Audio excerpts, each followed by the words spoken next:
आपल्याला नेहमीच पालक खावा असं सांगतात. अच्छा, ह्या पालकाचं करायचं तरी काय? आणि संध्याकाळचा स्वयंपाक करायचा म्हणजे भाजी करा, पोळी करा, त्यापेक्षा हा पालक राईस खूपच छान, नाही का?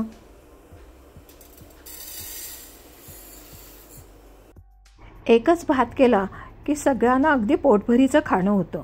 ह्या पालक राईससाठी एक मोठी वाटी तांदूळ घेतलेला आहे आणि तो चांगला धुवून अर्धा तास भिजवून ठेवत आहे. एक पालकाची जुडी छान धुवून निवडून घेतलेली आहे. पाण्यामध्ये थोडंसं मीठ घालून पाणी उकळून घेतलं. गॅस बंद करून त्यामध्ये आता हा पालक घालत आहे आणि तोही एक 10 मिनटं ह्या पाण्यात तसाच झाकून ठेवत आहे. असं केल्याने पालकाचा रंग तर तसाच राहतो आणि प्युरी पण छान हिरवीगार दिसते. 10 मिनिटांनंतर पालक पाण्यामधून काढून घेऊन तो थोडा थंड झाला की त्याची प्युरी करून घेते. नमस्कार, एवन सुग्रास रेसिपीमध्ये आज आपण करत आहोत पालक राईस. भात असा चांगला मोकळा होण्यासाठी मी इथं एका पातेल्यामध्ये पाणी उकळायला ठेवलेलं होतं. आता आपण धुवून घेतलेला तांदूळ सगळा ह्यामध्ये घालून त्यामध्ये थोडंसं मीठ घातलेलं आहे आणि मोकळा भात शिजवून घेणार आहे. हा भात शिजून होईपर्यंत आपण आता पालकाची प्युरी करून घेऊयात. मिक्सरच्या एका भांड्यात सर्व पालक, आपल्या चवीनुसार मिरची आणि लसूण घालायचं आहे.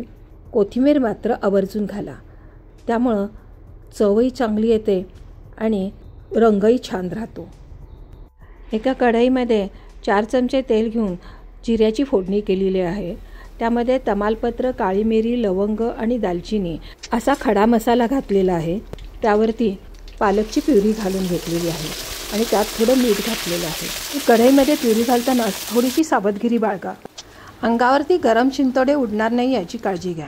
एवन सुग्रास रेसिपीज जर तुम्हाला आवडत असतील तर रेसिपीला लाईक करा, चॅनलला सबस्क्राईब करा आणि बेल आयकॉनचं बटन दाबा, म्हणजे सर्वप्रथम नोटिफिकेशन तुम्हाला येईल. पालक जरा उग्र असतो म्हणून त्यामध्ये थोडीशी चवीनुसार साखर घाला.